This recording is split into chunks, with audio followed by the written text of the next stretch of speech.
네, 국물 없는 기자회로 여러분들과 만납니다. 자, 영원히 함께할 평생 동지 민동기 기자님 어서 오세요. 반갑습니다. 네, 감사합니다. 왜 이렇게 힘이 없습니까? 예? 왜 이렇게 힘이 없어요? 이걸 먹기 전이라서 그렇습니다. 예. 그럴 만도 하지. 그럴 만두하지 만두입니다, 여러분. 자, 정상근 동지 어서 오세요. 반갑습니다. 반갑습니다. 정상근 기자님 나오셨습니다. 네, 뭐가 있겠습니까 인생. 바로 광고로 없죠, 가겠습니다. 바로 광고.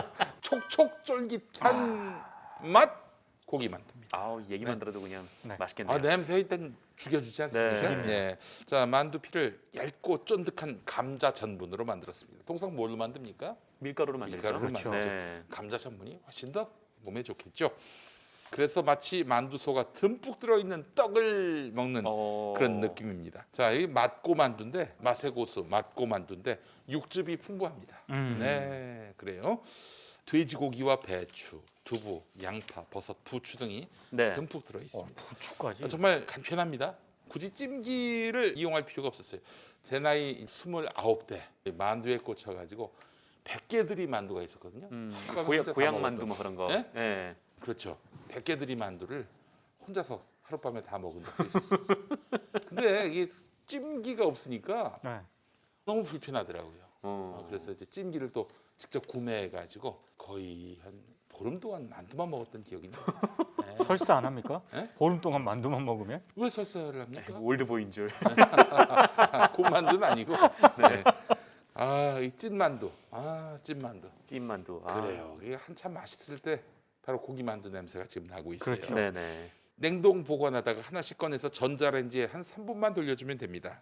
간단하네요. 만두 크기가 작아서 한 입에 쏙 먹기가 좋습니다. 180g단이 만두 6개로 포장돼 있어서 출출할 때 간식으로 혼술 안주로 간단히 먹기도 아주 좋습니다.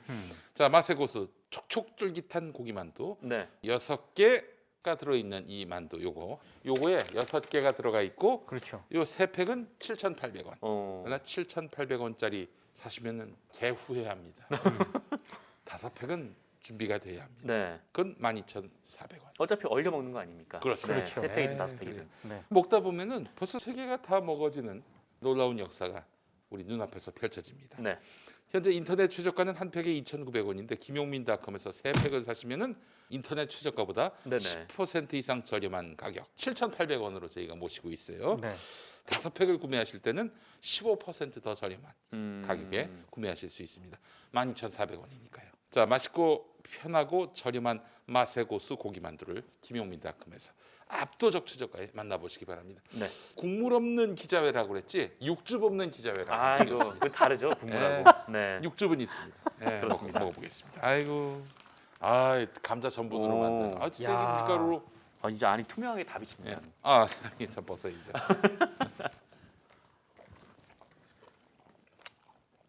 어우.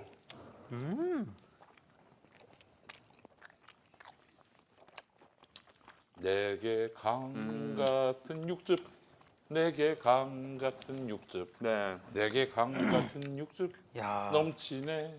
아 육즙도 육즙인데 정말 일단 쫄깃한 피가. 그러니까 이 감자 전분의 식감이 굉장히 좋네요. 이런 거 너무 좋습니다. 왜냐면은 그냥 밀가루는 그냥 몇 번 삼키면은 없어지잖아요. 넘어가잖아요. 요건 계속 씹을 수가 있으니까 네, 너무 좋네요. 아, 그래요.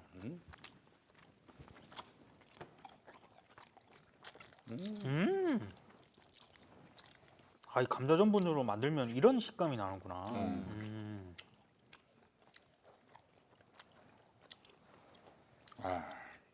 아유, 이게 더 없어요? 맛있네요. 아 쫄깃쫄깃. 없어. 아유, 앞으로 좀 많이 준비를 부탁드리겠습니다. 네. 5팩 사라고 그렇게 광고를 우리 했더니 저 3팩을 사셨네. 광고비 좀 덜 받을 테니까 이거 좀 많이 보내달라고 해주세요. 너무 맛있네. 어우. 아 식감이 너무 좋네요. 이게 전분이다 보니까. 야, 이걸 그냥 3분만 데우면 끝이란 거 아니에요? 3분만 데우면. 전자레인지 한번 들어갔다 나오면 돼요. 네. 아우. 야, 이거 진짜 이건 뭐 예술이에요, 예술. 안에 같이 있는 야채들이 되게 고기의 풍미를 그냥 확 살려주는 좀 그런 굉장히 잘 어울립니다. 일단 감자전분 식감이 좋고 음. 안에 고기가 씹히고 음. 여러 가지 지금 야채가 같이 씹히니까 이 진짜 육즙이 입안에서 육즙 홍수가 났어요. 네. 음. 아 너무 맛있네요. 아마 오세훈이 맛의 고수 고기만두를 먹었다면은 네. 사람들이 못 알아봤을 거예요. 너무 맛있어서 먹는 데만 열중하다 보니까 그 생태탕이 좀 맛이 없었나 봐. 오세훈 얼굴을 다 기억할 정도면. 벌써 그게 몇 년입니까? 15년 전 얘기예요. 아 그렇죠. 네. 16년 전 얘기야. 음. 아유 너무 좋습니다. 확실히 5팩 사야겠네요. 이거. 5팩을 사야 됩니다. 음. 우리 같은 사람은 음. 뭐 하다 보니 없어져 버렸습니다. 음. 안타깝습니다. 아 행복합니다. 네. 그리고 일단 이게 포장지가 음. 맛있게 생겼어. 옛날에 그 복고풍을 음. 불러일으키는 음.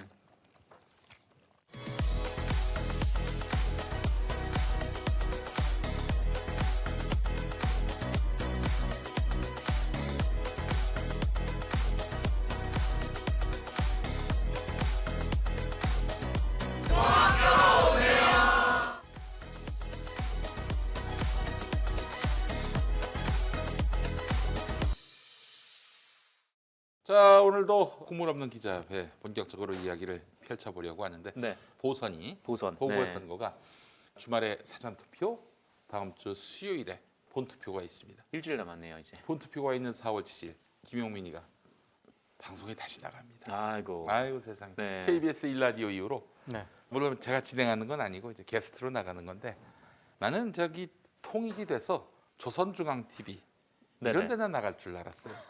내 생에 방송 출연은 끝났다. 이제 이렇게 생각을 했는데 어떻게 기회가 다시 닿아서 이동영이가 밀어줬지. 네. 불쌍하다고 이렇게 음. 엮어줬는데 물론 이제 이렇게 예고를 하다가 자빠질 수도 있습니다. 아 방송이. 방송이. 네. 뭐 누가 대잡아 붙이고 막 이렇게 빨간 띠 들고 그러면 못 나가는 거지 뭐 어떻게 하겠어. 나 같은 사람이 어떻게 나갑니까 방송에. 사실 작년에 KBS 일라디오에서 총선 때 네네. 개표 방송을 진행을 맡길 뻔했어요. 음. 그런데 그 전주에 제가 김용민 TV로 이탄희 의원 그리고 진선미 의원 캠프 가가지고 뭐 촬영했는데 그게 문제가 돼서 취소가 됐어요. 그래서 그때 한번 또 방송할 수 있는 기회가 있지 않았나 싶었는데 그 뒤로 이제 계속 방송 밖에서 그러니까 나를 그렇게 밖으로 내모니까 네. 자 탈선합니다. 탈선합니다. 결국 비행 충성이 되고 비행 말았습니다. 탈선합니다. 이행 중년. 비행 장대년. 비행 장대년. 그 옛날 장대년들은 무고한 마마 전쟁 능이. 네, 네. 그래서 제가 타락하고 있습니다, 여러분. 네네. 아, 다시 이제 나갈 수 있게 됐는데 일주일 사이에 또 나오지 말라고 또 뭔가 무브먼트가 발생한다면은 날짜없이 또 못 나가는 거죠. 아무래도 그 YTN에 나가면 이 개표 방송을 뭐 유튜브로 진행하지 않겠습니까? 그렇죠. 네. 그렇죠. 뭐 얼마나 보냐에 따라서 음. 상황이 많이 달라질 것 그렇지, 같습니다. 여러분. 근데 이제 김용민 TV나 이동영 TV로 하지 않고 YTN 라디오 유튜브로 하는데 그때 한 뭐 동접자가 한 2만 3만 돼주면은 김용민이가 또 한 코너 또 들어갈 수 있는 거 아니겠습니까? 저는 저 YTN 라디오 기록을 한번 좀 만들어 봅시다. 선거 천만과 무관하게. 네. 선거 결과는 아직도 조마조마해요. 음. 이길지 질지 모르겠는데 하여튼 현재 추이로 보면은 굉장히 암울하지 사실. 그래도 여러분 많이 들어주시고 만약에 그날 접속률이 뭐 신통치 않다. 네. 그러면 이제 또 나는 조선중앙TV를 기다려야 할지 모르겠습니다. 네. 자 그래요. 예고를 해드렸고 다음 주 4월 7일 수요일 저녁 6시부터 9시까지 YTN 라디오 수도권 주파수 94.5 그거 말고 네. 유튜브로 봐주세요. 유튜브. 그렇죠. 예. 네. 근데 박지희도 나온대. 박지희도. 우리가 얘기하지 마. 박지희도 나온대. 박지희도. 접속자는 얼마나 나올지 모르겠지만 기사는 많이 나오겠네요. 기사는 많이 나올 것 같아요. 예, 그래요. 박지희가 나옵니다, 여러분. 어디 가서 얘기하진 마시고 박지희 나오니까. 예. 네. 자, 오늘 첫 번째 이야기 보따리를 풀어보겠습니다. 우리 동기 형님이 우리 손석희 형님 어떻게 되신 건가? 등기이사에서 이름을 내리셨다고. 등기이사에서 내려옵니다. 음. JTBC가 최근에 정확히 말씀드리면 지난 26일 주주총회를 열었거든요. 손석희 사장을 등기이사에서 제외하기로 결정을 했는데요. 지금까지는 대표이사 3인 체제였습니다. 그러니까 음. 공동 대표이사 체제였고요. 음. 홍정도, 손석희, 김용달 이렇게 세 사람 공동 대표이사 체제였는데 손석희 대표이사는 이제 등기 임원은 아니게 되는 겁니다. 그래서 이 소식이 전해지면서 음. 손석희 대표이사의 JTBC에서 정확한 위상과 앞으로의 행보는 어떻게 되는 것인가 제가 좀 알아봤습니다. 언론계에서 이런저런 얘기가 많이 돌았습니다. 아 그렇지 등기사했다가 등기에서 뺀다 그러면은 네네. 내보내려는 수순인가 하는 생각이 들만도 해요. 실제로 그런 수순으로 음. JTBC 안팎에서는 보고 있고요. 음. 좀 나쁘게 얘기하면 홍라인 쪽에서 음. 이제 JTBC의 손석희 대표이사와의 음. 결연, 음. 절연, 절연, 관계 정리. 관계 정리를 하기 위한 사전 단계로 보시는 분들도 있고 실제로 제가 몇몇 분들로부터 취재를 한 바에 따르면은 손석희 대표이사 역시 이번 등기이사에서 제외가 된 그 결정에 대해서 본인 나름대로 JTBC에서 떠나갈 준비를 하고 있는 것으로 그렇게 확인이 됐습니다. JTBC는 그런 얘기를 합니다. 손석희 이사가 예를 들어서 프로그램을 만드는데 이 등기 이사로 돼 있으면은 이해 충돌이 발생할 수 있어서 그래서 뺀 것이다. 뭐 그냥 형식적인 것일 뿐이지 다른 어떤 의미는 없는 것이다. 정치적 의미는 없는 것이다. 뭐 손석희를 내보낼 그런 의도나 구상이나 계획이 있는 게 아니다라고 얘기하지만 선수끼리 그러는 거 아닙니다. 선수끼리 우린 다 알고 있지. 관심은 제가 그래서 또 몇몇 분들한테 의견을 여쭤본 바에 따르면 그럼 언제 JTBC에서 손석희 대표이사가 정리를 하는 거냐? 요건 조금 다릅니다. 그러니까 이미 홍석현과 홍정도 라인에서 손석희 대표이사와의 일정 부분이 이제 관계 단절을 좀 의도하기 위한 사전 조치로 이번 등기 이사에서 내려놓은 걸로 해석을 하는데 그러면 조만간 JTBC에서 정리를 하는 거 아니냐? 그래서 나온 얘기가 그러면 손석희 대표이사의 향후 행보는 어디로 갈 것인가 이 얘기가 막 나왔었거든요. 그렇지. 근데 제가 알아본 바에 따르면 두 갈래입니다. 일단 손석희 대표이사가 본인도 이제 내려올 것으로 예상을 하는데 완전히 그 JTBC에서 정리를 하려는 수순은 시간은 조금 시간이 걸릴 수도 있다. 이렇게 얘기를 한 것으로 제가 들었거든요. 그게 무슨 얘기냐면은 최소 대선까지는 손석희 사장이 간다. 그렇죠. 등기이사직에서 내려오지만은 최소 대선까지는 JTBC 내에 머무를 가능성이 있다. 이렇게 해석을 하시는 분들이 있었고요. 나머지 하나는 그 전에 정리를 하게 되는 경우도 있다. 그렇게 되면은 다른 방송사에서 뭔가 손석희 대표이사를 끌어들이지 않겠느냐. 그 얘기되는 것 중에 하나가 이제 MBC가 거론이 됐었습니다. 근데 제가 그것도 알아봤어요. 그게 어느 정도 현실 가능한 얘기인가? 제가 취재해본 바에 따르면 쉽지는 않습니다. 쉽진 않아요. 왜냐하면 지금 박성재 MBC 사장에 대한 내외부의 평가가 이런저런 소소한 불만은 있긴 하지만 괜찮아요. 그 양반의 스타일이 있어요. 박성재 사장은 총대를 맵니다. 총대를 매서 진두지휘하고 직을 걸어요. 직을 걸어. 진두지휘하고 무엇보다 보도나 프로그램을 대표해서 사장이 이제 진두지휘를 하는 것은 한계가 있지만 어쨌든 총대를 메고 가지 않습니까? 네. 보도를 했을 때도 프로그램을 내보냈을 때도 거기에 대해서 사장이 내가 책임진다 고 하는 스타일이거든요. 그런 스타일에 대한 구성원들의 지지가 적지 않은 데다가 또 한편으로 경영적인 측면에서 상당히 고군분투를 하고 있기 때문에 왜냐하면 그 전 최승호 전 사장 있을 때만 하더라도 MBC 적자가 되게 심각했거든요. 근데 박성재 사장이 들어오고 난 이후에는 더 심해질 거라는 그 예상을 완전히 꺾어버렸어요. 그래서 양쪽이 다 일단 튼튼하기 때문에 그 가능성은 낮다.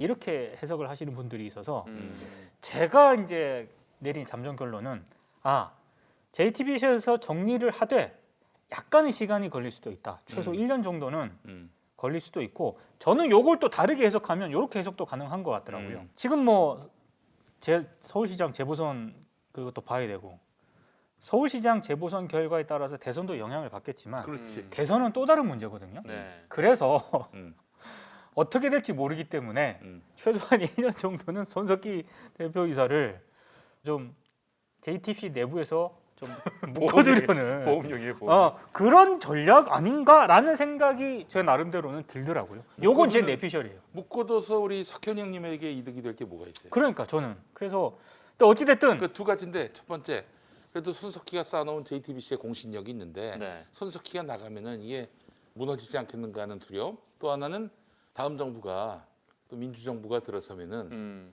아무래도 또 뭔가 좀 네트워크가 있는 석희 형이 좋지 않겠는가. 뭐 딱히 석희 형이 뭐 정치색이 있거나 그런 건 아니지만 네. 여하간 아무래도 상징성은 있으니까 탄핵을 주도했던 여론을 선도했던 석희 형이니까 그래도 두면 어떨까. 거기에 이제 전제가 있지. 손석희에게 권한을 다 회수하고 그냥 상징으로만. 나오시기만 하시오. 나오시고 뭐 집에 있어 뭐해. 그래서 소일 하시지 뭐. 이런 거. 그리고 1년에 한 번씩 뭐 신년 토론 한번 사회 보시고. 이런 맥락인 건지. 그러니까 저는 제가 하여튼 몇몇 분들한테 알아본 바에 따르면 손석희 대표이사도 일정 부분 마음의 정리를 좀 하고 있는 것 같고요. 근데 그게 최소한 1년 정도 이렇게 단기간 내에 손석희 대표이사가 등기이사직에서 내려오고 그 다음에 JTBC 나오는 거 아니냐. 요 결정이 단기간 내에 실행될 것 같지는 않다. 제가 취재해본 바에 따르면 그렇습니다. 네. 알겠습니다. 아무튼 양쪽이 지금 서서히 결별의 수순을 밟아가고 있다. 요거는 분명한 것 같아요.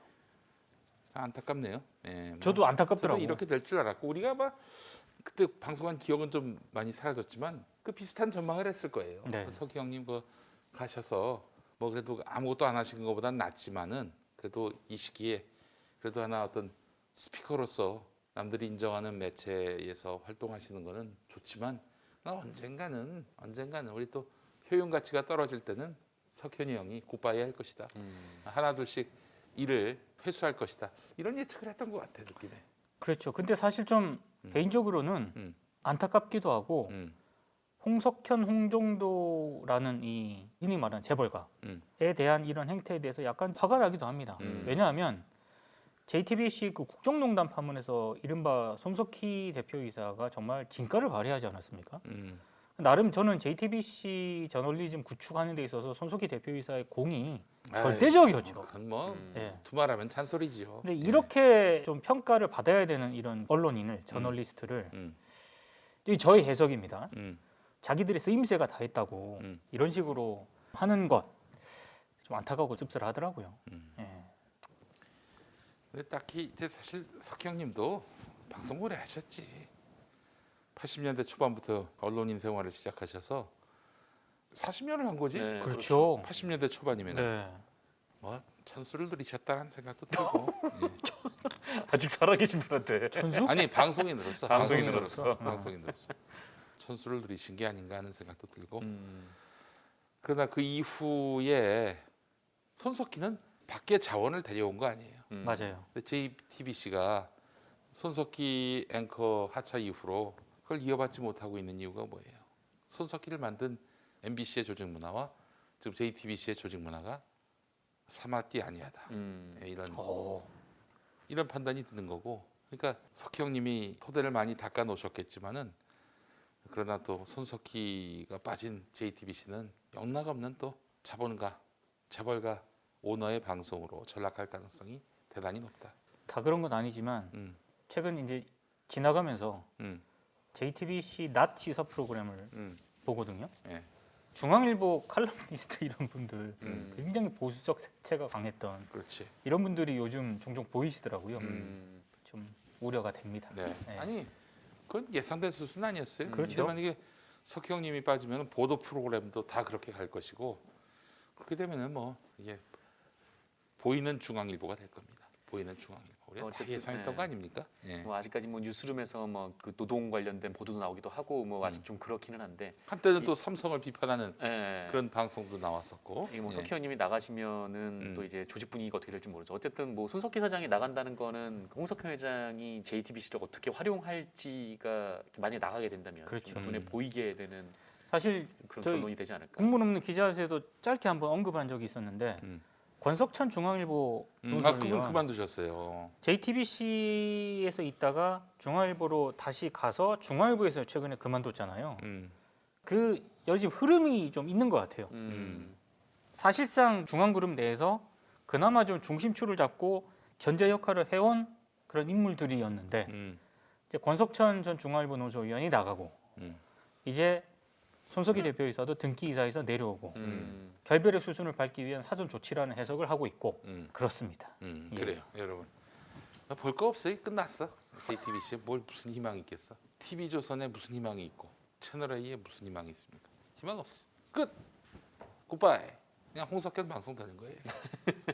나 같으면은 내가 홍석현이라면은 그렇게 좀 나하고 결이 맞지 않는 사람이 이렇게 여기서 일하면은 나가면 친정 체제 구축할 겁니다. 아예 이름을 HBC로 바꿀 것 같아. 홍석현 브로드캐스팅 컴퍼니 해가지고. 예. 아예 뭐 볼 것도 없어요. 뭐 우리 석희 형님은 뭐 사실은 이제 은퇴하실 시기가 된 것도 같은데, 그러나 이제 은퇴하실 시기도 됐고 JTBC도 이제 더 이상 뭐 손석희라는 상징이 불필요하다라고 판단한 거 아니에요? 그렇죠. 그렇게 봐야지 뭐. 예. 자, 그래서 뭐 하여간 JTBC는 이렇게 해서 또 정리가 될 것이고, 이게 많이 또 홍석현화 되더라도 흑화되더라도 그거에 너무 놀라거나 슬퍼하진 마시고. 예. 근데 방송 중에 없잖아요. 아무것도 없잖아요. 지금 MBC 말고는. MBC도 뭐 나중에 윤석열 대통령 시대에 어떻게 바뀔지 몰라요. KBS 말할 것도 없고. 네. SBS는 이미 뭐 흑화가 됐다라고 봐야 되지 않겠습니까? 네. 아니 그 저쪽 오세훈은 생태찌개 먹었는데 네. 궁금한 게 다 해결된 거 아닙니까? 조국 전 장관 집에 뭐가 배달됐는지 궁금했던 SBS 기자였는데 궁금증이 해결됐잖아요. 그럼 보도하면 될 거 아니야. 보도가 안 되고 있어요. 예, 안타깝습니다. 예. 자, 그래 결국 정리하는 수순으로 간다. 네. 그렇죠. 석희 형님. 네. 석희 형님도 마음에 준비가 돼 네, 있다. 준비를 하고 있는 것 같습니다. 석희 형님 뭐 할까? 아, 그렇군요. MBC에서 프로그램 하나 맡으실 것 같네 보니까. 저는 최소한 그러지 않을까요? 음. 근데 이제 만약에 그 시점이 대선 이후라면 대선 결과에 상당히 영향을 받겠죠. MBC에서도 뭐 저기 시선 집중을 맡기겠어? 그렇진 않을 것 같은데. 그렇기 힘들겠죠. 아니 할 수도 있겠다. 네. 할 수도 있겠어. 여전히 뭐 손석희 브랜드는 살아 있으니까.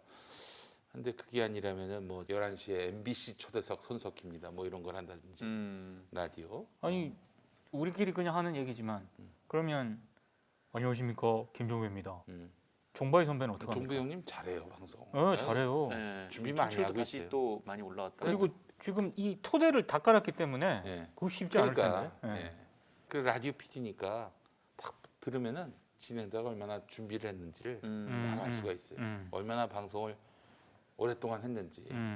내가 우리 종배 형님은 참 탄탄대로입니다. 네. 좋은 방송인이에요. 그래요. 손석기가 아니라 손석희. 손석기가 있었어요. 아 손석기 네. 있었습니다. KBS 아나운서 출신으로 네. SBS로 이제 가셨죠. 그 진짜 방송 그런 생활을 거 네, 하셨어요. 있었어요. 손석기가 있었어. 네. 희도 있었고 희는 이제 우리가 알고 MBC. 있는 손석기고 네. 손석기 그분 좀 재밌는 일화가 있습니다. 그 형님이 숙직만 하면은 해외 독재자들이 암살을 그래서 숙직하다가 이제 새벽 5시 뉴스에 네. 간밤에 들어온 소식을 전하면서 어느 나라의 독재자가 총격을 맞아서 죽었다. 예. 네. 그래서 이제 KBS에 의식 있는 아나운서 선배들이 야, 너 그냥 계속 숙직해라. 지금 이 미얀마 사태가 터졌을 때 정말 생각나는 분위기인데. 아 참. 그래요. 손석기 아나운서 음. 계셨고, 네. 그래 종배 형님 참 좋습니다. 방송 좋아요.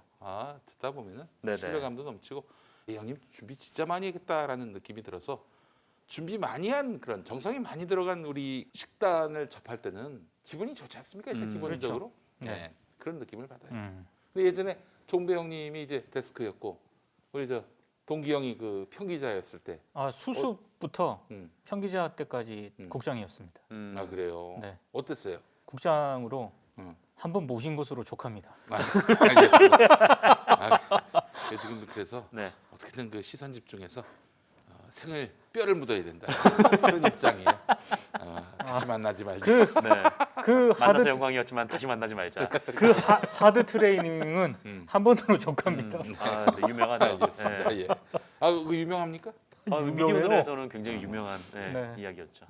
FM이었습니다. FM. FM. 네. 굉장히 또 젊은 나이에 편집국장을 네. 맡으셔가지고. 네. 자, 그래요. 손석희 얘기해봤고 또 하나가 TBS 이제- 얘기 한번 해보겠습니다. TBS. 이게 TBS는 좀 여러 측면에서 얘기를 좀 해야 되는데 네. 일단 오세훈 국민의힘 후보가 음. 여러 논란을 일으키는 TBS 관련 발언을 했어요. 일단 뭐 김어준은 교통방송 해라. 그야말로 여기서 얘기하는 거는 교통 정보를 전하는 음. 방송만 해라. 네. 이렇게 얘기를 했고 음. 또 하나는 서울시에서 지원하는 지원금 있지 않습니까? 이거를 또 뭐 어떻게 해보겠다라는 취지의 발언을 했었죠. 근데 둘 다 오세훈 후보가 서울시장이 된다 하더라도 네. 할 수 없는 할 일입니다. 수 없어. 할 수 없어. 첫 번째 서울시에서 지원하는 지원금 있잖아요. 음. 그 서울시장이 못합니다. 예산이잖아요. 일단 예산인데 음. 그 예산을 통과시키려면 기본적으로 서울시 의회에서 통과를 해줘야 되는데 네네. 서울시 의회는 민주당 의원들이 장악을 하고 있기 때문에 음. 일단 그 안이 통과가 되기가 어렵고요. 그리고 이거를 잘 모르시는 분들이 있더라고. TBS에서 독립법인으로 할 때 음. 상업 광고를 못하게 했거든요. 그렇지. 상업 광고를 못하게 한 음. 전제 조건이 뭐였냐면 음. 방송통신위원회가 음. 그걸 전제 조건으로 걸고 음. 지원금을 받게 한 거예요. 음. 상업 방송을 하려고 했는데 음. 방통위가 안 된다. 음. TBS 상업 방송 안 된다. 음. 대신에 지원금 서울시에서 지원금을 받아라. 상업 방송은 안 된다. 이렇게 한 거거든요. 그 이유 중엔 저런 것도 있어요. TBS가 청취율도 높고 영향력도 크니까 네. 만약에 라디오 광고 시장에 나오면은 기존에 있는 라디오 방송들이 굉장히 타격을 크게 받습니다. 아마 두 손 두 발 들고 반대했을 거예요. 그러니까 방통위가 그런 측면까지 감안을 한 거예요. 그렇지. 예. 그래서 그들의 어떤 산업 생태계의 안정을 위해서도 있겠지만은 네. TBS가 공익 방송으로서 그 역할을 하려면은 상업 광고 방송으로 들어오는 것은 이거는 좀 여러 가지로 좀 우려를 낳을 수 있다라고 판단을 해서 서울시가 출연금을 내도록.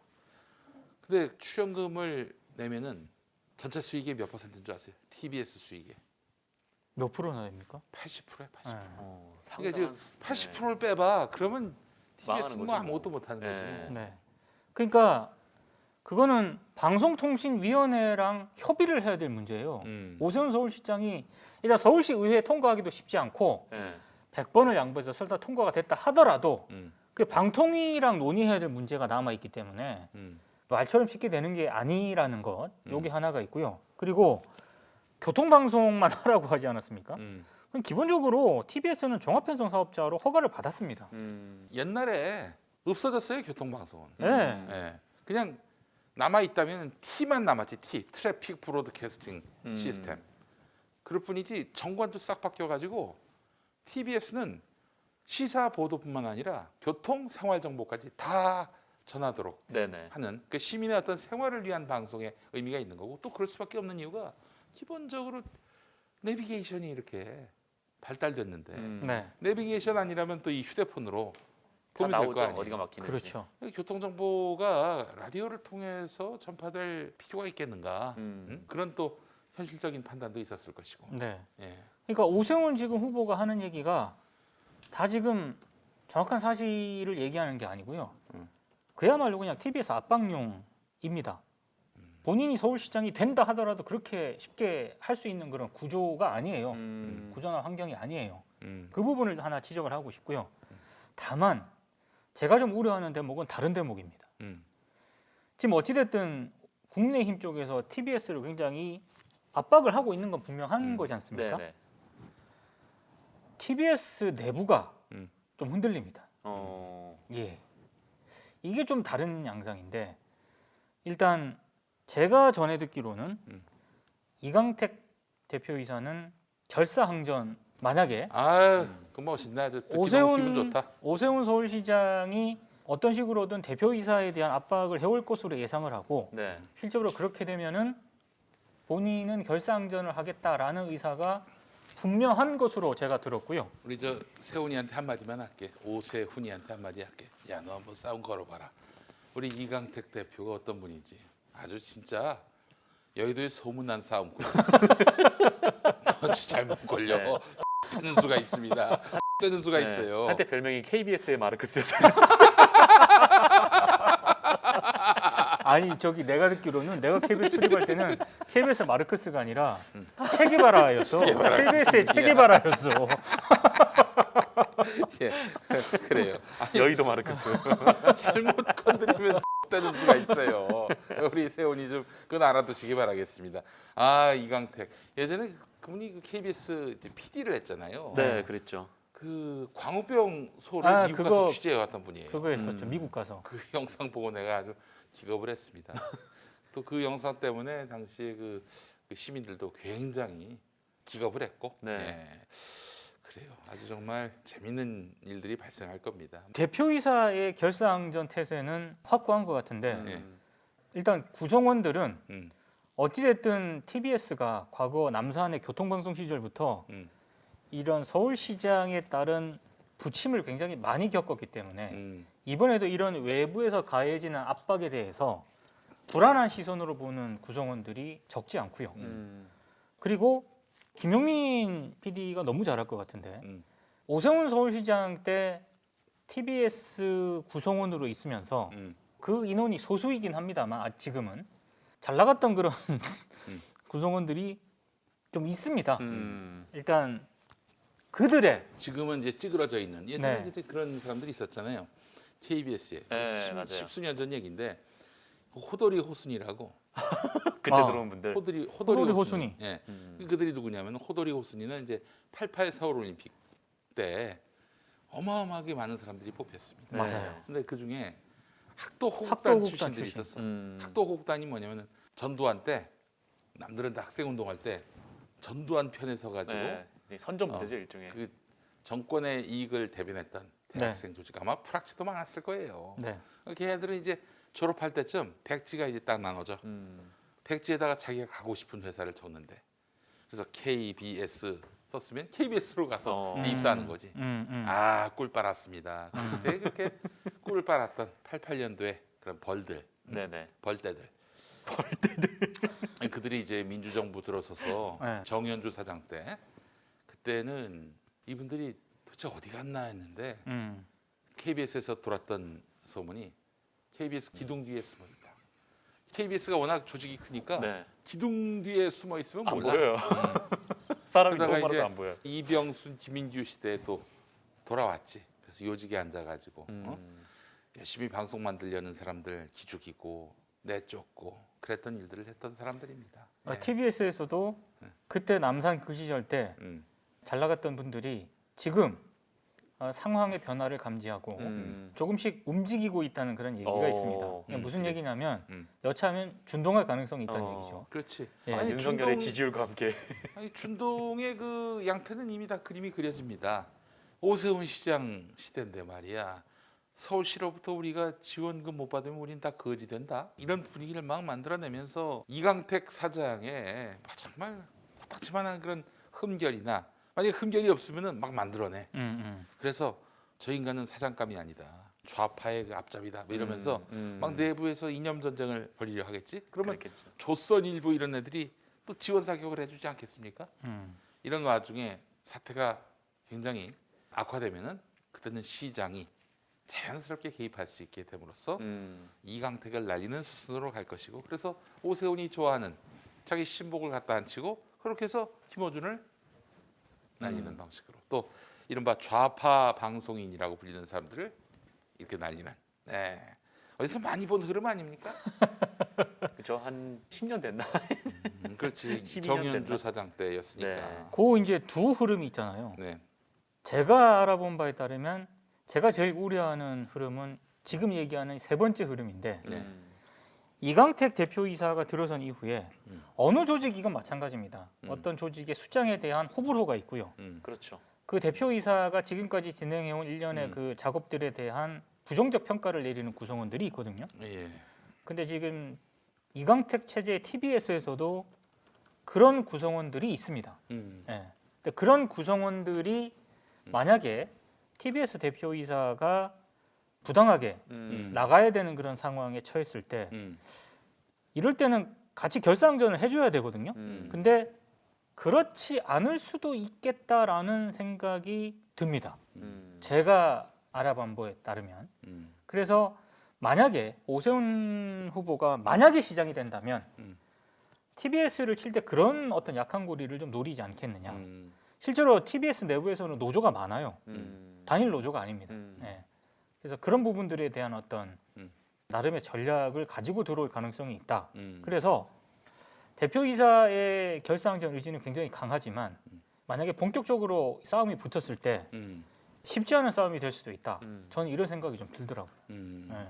자, 하여튼 뭐 그래서 어려운 싸움이 시작이 될 겁니다. 만약에 오세훈이 안 되면 뭐 더 말할 나위가 없는 건데. 네. 그래서 이럴 줄 알고 또 평화나무가 바로 오세훈을 고발하지 않았습니까? 네. 아, 이 형님은 지금 자기한테 불리한 떡밥을 자꾸 이렇게 던져서 너무 고맙습니다. 지난주에는 저랬잖아요. 김어준은 교통방송만 하라고. 네. 예, 참 이런 어처구니 없는 TBS가 어떻게 바뀌었는지를 몰라요. TBS가 교통방송으로 시작을 했지만 바뀌었습니다. TBS로 바뀌었어요. TBS로. 뭐 예전에도 논란이 있었는데 다 정리가 된 그리고 논란이었죠. 방송사항 전반으로서 허가장이 났기 때문에 시사 뉴스 방송에도 상관이 없어요. 그렇게 허락받고 시사 뉴스를 안 해? 그리고 게다가 청취율 대한민국 최고인데 그걸 안 한다는 거는 진짜 뭐 그건 배임행위나 다름없지 않습니까? 네. 게다가 지가 뭔데 거기 간섭합니까? 교통방송. 예전에 제가 참 어려웠던 시절에 보따리 장수를 하던 시절에 제가 방송국에 잘 보이려고 사과까지 외웠습니다. 사과까지. 사과. 사과? 사과? 회사의 노래. 교가가 있듯이 사과. 교통방송. 마음에도 길이 있네. 환한 길 푸른 길 뭐 이렇게 시작하는 노래. 네. KBS는 밝아온다 동력에 기름진 강산. MBC가 어떻게 시작하더라 그게? 세계로 향하여 뻗은 네트워크. 예. 정상근 씨. 네. 웃지 마세요. 당신도 그런 성의를 보여야지. SBS 사과 압니까? 김현민닷컴 로고를 부르네. 사과를 음. 어지간하면 모르는데. 구성원들도 모를 거예요. 구성원들도 몰라. 내가 뭐 직원들도 몰라. 내일 모레 퇴직한다는 엔지니어한테 물어봤거든. 네. 그 KBS 사과 아시냐고. 아 그런 게 있었냐? 한 번도 못 들어보지 않았을까요? 예. 아 저는 새벽 4시 한 50분쯤에 네. 오늘의 방송을 시작하겠습니다 할 때가 사과가 나옵니다. 맞아. 근데 어느 순간 TBS에서 마음에도 길이 있네 이 노래가 안 나오는 거야. 왜 그런가 봤더니 정관 개정과 연결이 돼가지고 마음에도 길이 있네 교통방송 아닙니까? 네. 그 부분에는 TBS 교통방송 이렇게 끝나요 노래가. 네. 아니, 교통방송을 없애버렸어. 없애버린 거야. 교통방송이 없어졌어. 그냥 이제 TBS. TBS야. 네. 방송 들어봤을 때, 네 여기는 교통방송입니다. 서울교통방송입니다. 이런 거 들어봤어요? 아니요, 안 하죠. TBS. TBS라고. TBS FM. 그러잖아요. TBS TV. 네. 이렇게. 교통방송이 없어졌어. 네. 단 T는 남아있지. 근데 T는 얘들아 옛날에 시작할 때 트래픽으로 시작했단다. 일종의 역사로서. 그래서 그 차원으로만 남아있을 뿐이에요. 음흠. 그래서 아마 재단 공식 명칭도 교통방송재단이 아니라 서울특별시 미디어재단 TBS로 되어 있어요. 네, 맞아요. 네. 네. 그렇기 때문에 이미 없어진 방송을 갖고 그 방송의 정체성을 운운하는 오세훈, 안철수도 그랬어요.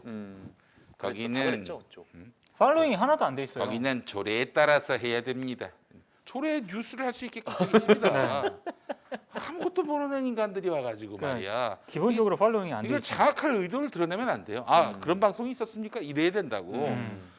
실제로 그렇게 TBS에 정치적 외압이 들어가지 못하게끔 장치들을 많이 마련해 놨고요. 아마 박원순 시장 때 아마 그걸 만들었던 걸로 알고 있는데 박 시장은 1년에 TBS 몇 번 나갈 수 있는 줄 아십니까? 그 몇 번 정해져 있었는데. 두 진짜? 두 번. 네. 근데 두 번이 뭐 TV 두 번, 라디오 두 번이 아니라 TV, 라디오 다 합해서 두 번. 그러니까 이게 왜냐하면 이 TBS의 인사권에 영향을 미칠 수 있기 때문에 TBS의 사실상 출연금을 가장 많이 주는 서울시의 수장은 정치적 중립을 위해서 1년에 두 번밖에 못 나오고. 맞아요. 두 번밖에 못 나갑니다. 홍준표도 그보단 더 나오겠다. 응? 이럴 정도로 아주 장치들을 많이 마련해 놨어요. 그러니까 지금 오세훈이가 이렇게 방송법 위반하는 이런 멘트들, 뭐 예산을 끊겠다느니, 뭐 교통정보만 전해라느니, 그냥 아무것도 모르고 떠들어대는 얘기입니다. 아니, 뭐 당선되면은 그 다음 날부터 일을 할 수 있다고?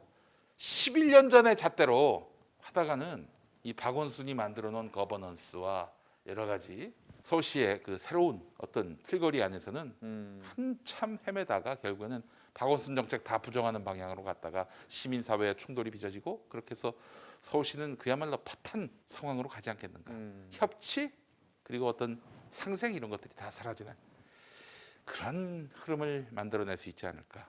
TBS가 가장 뜨겁고 치열하고 그리고 가장 피비린내가 나는 전장터가 될 가능성이 있다. 왜냐? 사장이 이강택이기 때문에. 예. 한번 해봐, 오세훈. 무슨 일이 벌어지는지. 아, 세상에 이런 인간이다. 아마 제대로 경험할 겁니다. 아니, 지금 이강택이 뭐 싸울 사람이 없으니까 저렇게 정상적으로 지금 하고 있지. 이따 싸움이 붙으면 아주 그냥 아작이 날 겁니다, 여러분. 아, 정말 재밌을 거예요. 그리고 김어준이 그냥 곱게 그만둬주나? 아니, 나름대로 마음에 그 어떤 준비를 하고 있지 않겠어요? 그렇겠죠. 한번 해보라고 하시죠. 게다가 또 임기가 1년밖에 안 되잖아요. 할 수 있는 게 없어. 그리고 오세훈은 보나마나 바로 선거법 위반, 당선을 위해서 허위 사실을 공표한 그 책임을 물어서 아마 조사받으러 나가고 기소되고 재판까지 받을 겁니다.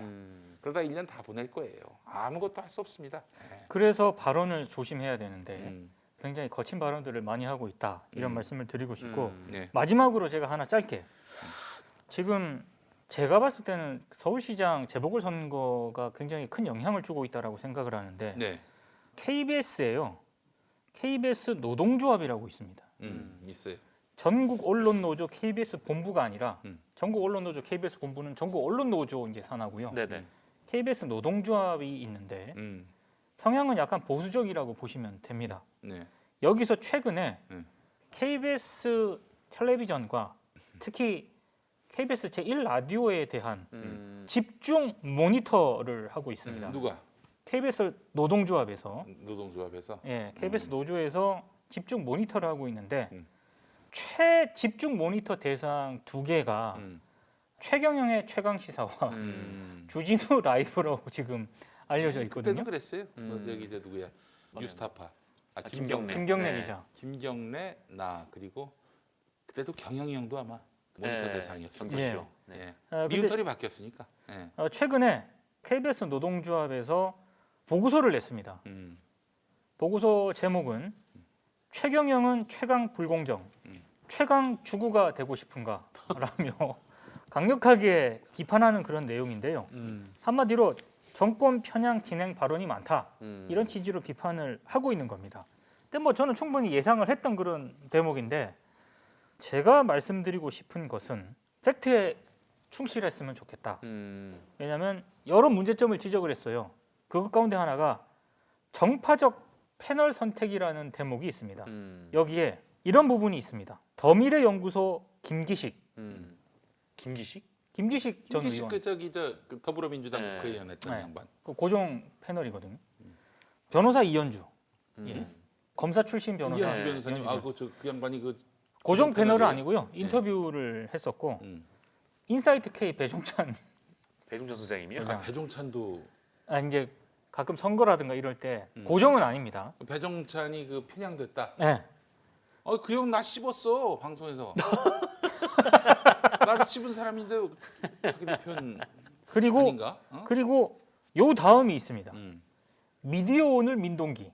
진짜? 미디어를 그만둔 지가 언젠데? 내가 미디어를 그만둔 지가 언젠데? 미디어 오늘 민동기라니. 네. 이 얘기를 지적하고 싶었고, 그 뒤에 더 웃긴 게 있습니다. 네. 누구야? 노동당 김민하. 노동당 김민아? 그 양반 기자 김민하 아니에요? 평론가. 아니, 미디어스 기자 출신에 지금 시사평론하고 있는데 네. 노동당 김민하라고 김민하. 그래요. 라고 했고, 응. 저기 뉴스톡 김준일, 네. 요 맨 마지막이 압권입니다. 한결의 하호영, 하호영. 하호영 기자 얘기하는 거예요? 하호영 기자인데 하호영인데. 한결의 하호영 등 이렇게 돼 있습니다. 이름도 몰라 제대로. 참. 이름은 똑바로 씁시다, 여러분. 예전에 이제 KBS 노동조합은 아니고 그거 있잖아요. 그 공정방송 노조인가? 네. 아 저 있었어요. 있잖아요. 네, 저 있죠. 저 태극기 아저씨들. 그 아저씨들은 내가 이제 MC로 기용됐을 때 대대적으로 환영해 줬지. 내가 수전 라이스에게 강간해야 된다 이런 발언을 했다고. 나는 수전 라이스를 언급한 적도 없습니다. 콘돌리자 라이스를 수전 라이스라고 했어요. 네. 아참 그 형님들. 아, 정말 뭐 싸우려고 하면은 상대방에게 비웃음은 사지 말아야 되는 거 아닙니까? 안타깝더라고. 내가 찾아가가지고 형님들 이제 수전 라이스는 아니고 난 수전 라이스가 그때는 어떤 사람인지도 몰랐다. 콘돌리자 라이스로 좀 고쳐달라. 충심으로 그런 얘기를 하고 싶을 정도였어요. 저도 사실 그런 심한 생각이 사람들입니다. 이런 사람들이 그래도 뭐 KBS 다닌다고 어디 뭐 명함 뿌리고 다녔을 거 아니야. 아이고. 제가 거기 댓글을 달고 싶더라고. 음. 그 KBS 노동조합 블로그에 네. 미디어를 그만둔 지 오래됐습니다. 음. 그리고 한결에 하어영입니다. 음. 하호영이 아니라. 하지만 안 달았습니다. 네. 근데 참 저는 뭐 하여간 그런 인간들은 뭐 웃기지도 않고 그런데 아쉽고 안타까운 게 뭐냐면은 그런 자들이 절대 부활하지 못할 것이다라는 믿음이 불과 몇 달 전만 해도 우리한테 확신 체계로서 있지 않았습니까? 근데 네. 지금 엊그저께 우리 아내가 나한테 아이 당신 말이야 그 윤석열이 대통령 되면 어떻게 되냐? 0.5초 만에 되는 거지. 난 바로 구속이지. 네. 그렇게 얘기를 했습니다. 아니 내가 뭔 잘못을 한 건 없어요. 형사적 책임질 일을 하나도 한 거 없습니다만은 도덕적으로 비난받을 일조차도 안 하려고 애를 쓰는 편인데 그러나 뭐 만들기 나름 아닙니까? 그래서 그런 얘기를 했는데 이제 그런 시대를 우리가 대비를 해야 되는 건가? 시간은 좀 남았지만 이번에 오세훈이나 박형준이 둘 다 되면은 이건 급물살 탈 겁니다. 진짜 난조를 보일 거예요. KBS 뭐 최강시사 제작진이나 네. 이런 라디오 제작진은 음, 이런 흐름에 흔들리지 않는데 음. 약한 제작진은 뭐, 부분 네. 구성원들이 조금 있거든요. 음. 이분들은 약간 좀 조심하는 그런 분위기입니다. 요즘 음. 전반적으로 방송가가 그렇다 음. 이런 말씀을 좀 올해 드립니다. KBS 다닌 분들은 얼마나 부침이 컸습니까? 완전히 저 박정희 전두환 때는 뭐 국영 방송하고 다를 바 없는 방송을 했다가 민주화 투쟁을 벌이긴 했지만은 다시 이명박 박근혜 시대에 옛날로 돌아갔고 호돌이 호순이들이 전성 시대를 보이던 그런 때 아니었습니까? 그럼 다시 또 민주정부 들어서서 또 새로운 변화를 만나고 아주 뭐 현기증 멀미가 날 거야. 아마. 그런데 또 정부가 넘어간다. 그러면은 어떤 시대가 오겠어요? 저는 참 안타깝습니다. 저는 보수를 싫어하지 않습니다. 보수의 아름다운 가치들도 많이 있거든요.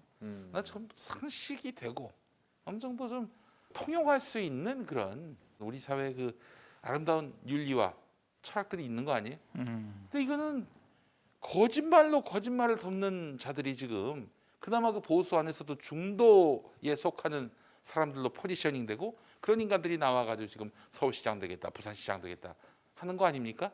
좀 까미 되는 인간들이 나와가지고 논리 대 논리로 붙어가지고 그렇게 해서 진보를 이겨서 보수 집권도 하고 그러면 좋을 텐데 아니 진짜 과거의 그 쓰레기들이 다시 돌아오고 있다는 것이 너무 절망적입니다. 이 환경 자체가.